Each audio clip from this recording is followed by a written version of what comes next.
You're listening to Bondi Tunes Music and Chat, broadcasting from a very wet and windy, but hot and humid Sydney in Australia, broadcasting into New Zealand on FM and across Europe as well. Now, you may remember a few weeks ago, I had a chat with iconic singer Tina Charles, who had hits such as I Love to Love and Dance Little Lady Dance.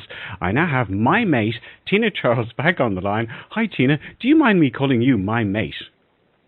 Of course not. You're my mate too. You're just saying that because I'm Irish. Well, I love the Irish. I love the Irish. And you're very handsome looking on your Facebook. Oh, you've been checking my Facebook out. I did have a look, I must admit. I just want to, sorry, I'm just making sure we're recording here. I just want to delve a little more into your history because you grew up in Whitechapel, which is a working class area in East London. Tell me a little bit about your lifestyle as a teenager. A lot of people romanticize life in London in the 60s. Was it all hippies, herbs and happiness? As a teenager, would you have been involved in that? Yes, I mean, I used to go up to Carnaby Street and all the places, the 60s, you know, where we used to have all the shops and Mary Quant and all of that. And Whitechapel, of course, was, in those days, it was sort of, it's changed a lot now, the area. But London was actually a beautiful place. Well, it still is, but it was a lovely place to grow up. And we used to go to the bagel shop and, I can't remember, Blooms, I think it was called. Okay. And have bagels and smoked salmon, and you know, it was a lovely place. And Victoria Park, which was in Bethnal Green. Yes. I fell in the river actually there, or something. My dad had to fish me out when I was a baby. But it was it's a beautiful place actually. Yeah, I was there in the 80s, and I was there for 3 years in London, in the East End, Leytonstone, and I found that I went back there in the early zeros, if you like, 2001. And even 2009, and I could hardly recognise the place actually. Leytonstone! I used to go bowling in Leytonstone. There used to be a bowling alley, and now it's all changed, doesn't it? It's a shame because a lot of it is all boarded up. Yeah. You know, it's not the same as it was. I guess that's to be expected, isn't it? But of course, we moved out when I was, I can't remember how old I was, to Chigwell, which wasn't far from Leytonstone. If you just carried on. Going towards Southend. On the Red Line? Pardon? On the Red Line, as I used to call it, on the tube. The Central Line, that's the one, the Central Line. And then I used to always come back into London, though, because I used to go, as I say, bowling, and all my friends, I had a lot of friends still living in London. Right. But I mean, it's a shame it's changed so much now. I think you're right, it's not the same as it was. But everything's got to change, I guess. You were in the charts non-stop, as we were saying 2 weeks ago, right through 1976. Every single week you were in the charts, and you didn't even know that. And you sold 36 million records between 76 and 78. How did this affect your family? Because when you hit that kind of success, especially at an early age, your family must be affected by that. Well, my father and mother were so, they sent me to stage school.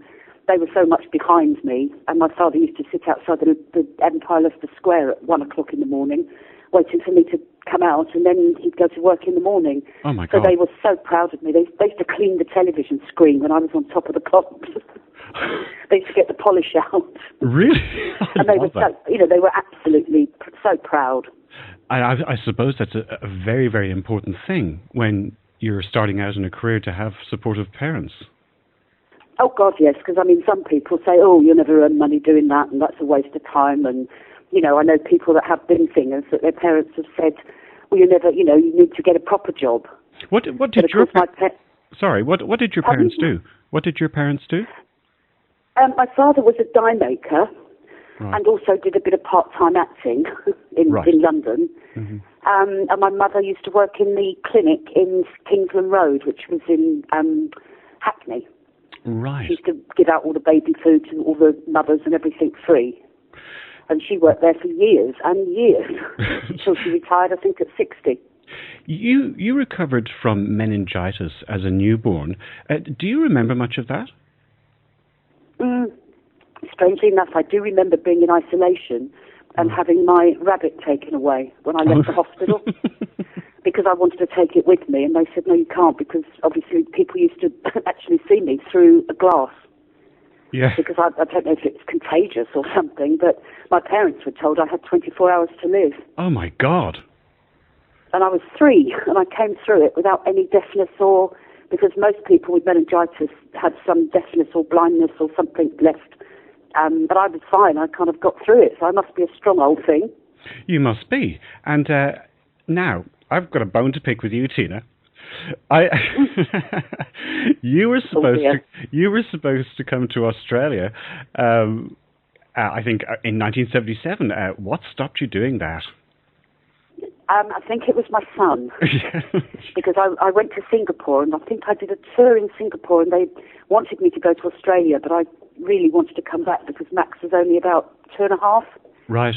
No, he would have been 1.5 actually. And I just thought, no, I can't, because it's going another sort of 12 hours or something in Singapore. Yeah, it's 9 hours. And then I thought I won't see Max for another couple of weeks. Mm.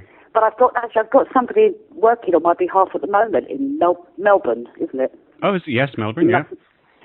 Yeah, you mustn't say Melbourne, apparently it's Melbourne. That's correct, yes.